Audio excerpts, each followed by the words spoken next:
Au téléphone. Bonsoir Monsieur Authier, bonsoir. Bonsoir. Merci d'être avec nous. Vous êtes médecin biologiste et vous êtes directeur général du groupe Innovi qui fait partie des grands laboratoires privés qui ont appelé à ce mouvement de grève.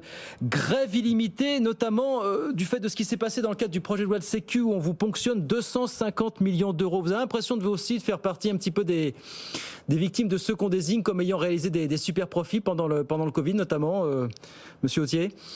Oui, alors juste tout d'abord, la grève comprend plus de 95% de la profession, toute Ouais. taille de laboratoire confondue.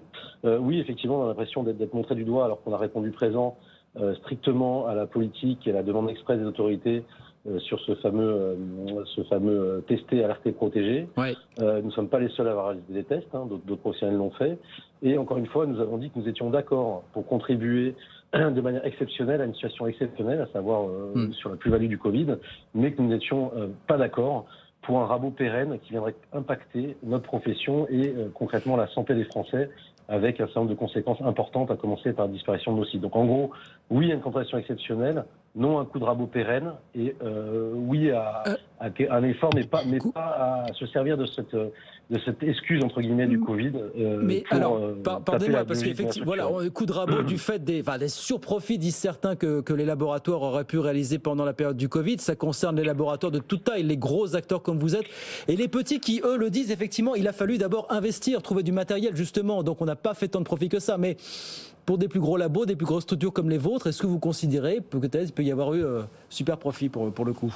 Non, alors nous on réfute. Il y a deux poids deux mesures finalement dans cette histoire, c'est ça que je veux dire.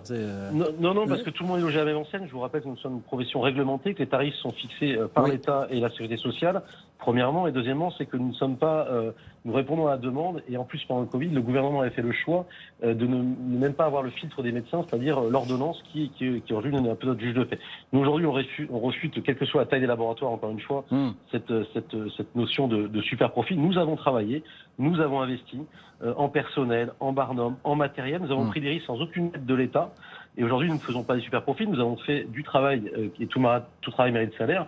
Aujourd'hui, un super profit, c'est quand la conjoncture fait que, par exemple, votre baril de brut, il vaut plus 10 euros, il vaut 100 euros, mais par contre, que vous vendrez le même service. Nous avons bel et bien travaillé, pris des risques, été en première ligne, parce que là, on parle de financier, mais aussi en première ligne au niveau médical. Notre personnel, rappelez-vous, a été secoué. On a dû embaucher des vigiles, on a été en première ligne, on a été exposés sans masque, et ce, à tous les moments, tester les écoles, tester les Français, à la demande express du gouvernement, on le répète, et encore une fois, on est prêt à participer à cet effort conjoncturel, mais pas en subir les conséquences qui impacteront durablement les Français.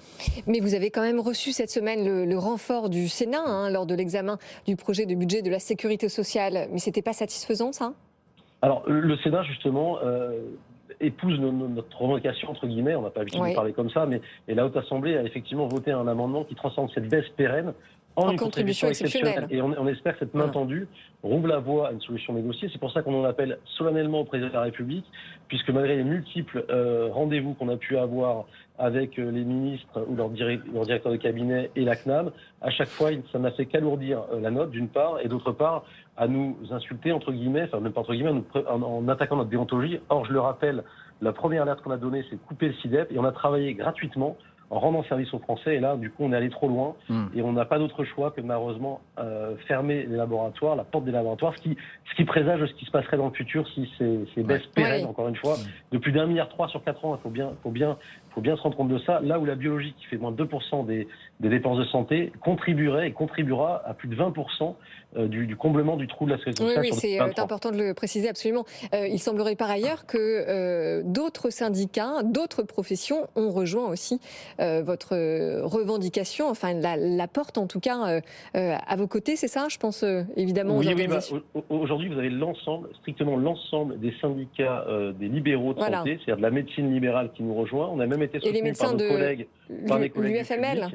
Oui, l'UFML, c'est des médecins, c'est des kinés, c'est l'ensemble des professions de santé libérales, plus, je le souligne, nos collègues du public qui nous soutiennent également, de la biologie publique, pour aujourd'hui dénoncer cette attitude. Il faut savoir que cet article 27 du PLFSS est un peu technique, mais nous impose de négocier avec un pistolet chargé sur la tempe, au mépris de notre convention et des conventions médicales, et c'est ce qui va se passer pour tous les professionnels de santé, où le ministre de la Santé, pour une manière unilatérale, décider de baisse drastique. Et ça, on le conteste. Donc vous faites cause commune. Bien. Tout à fait. Mouvement de grève illimité, c'est ça, Monsieur Authier, vous nous le confirmez? mouvement de grève illimité et probablement d'autres actions qui pourront impacter sur le Ségur numérique santé, sur l'alimentation du DMP, sur le séquençage du Covid, sur tout un tas de choses. Sur la transmission des résultats des dépistages Covid au fichier national SIDEP, ça aussi. Oui, c'est ce que nous avons déjà fait. L'alimentation du Ségur numérique santé, où 2 milliards d'euros sont sur la table et où les biologistes participent grandement et sont un des piliers. Et ce qu'on veut montrer, c'est que la biologie est un pilier du premier recours, un pilier de la proximité, un pilier de la prévention, de l'innovation. Et qu'en faisant ça, c'est un choix politique. C'est pour ça qu'on appelle encore une fois au président. Est-ce qu'on veut une biologie différente de la biologie française qui a prouvé à la fois son efficacité, son efficience et les économies, plus de 5 milliards 200 millions d'économies en 9 ans, c'est-à-dire à peine 3% d'augmentation, là où l'ensemble des dépenses de santé a augmenté de plus de 30% sur l'ensemble de la santé des Français. Donc c'est un choix politique, c'est pour ça qu'on appelle au plus haut niveau, puisque nous ne sommes pas entendus par nos interlocuteurs habituels. Voilà donc pour ce mouvement.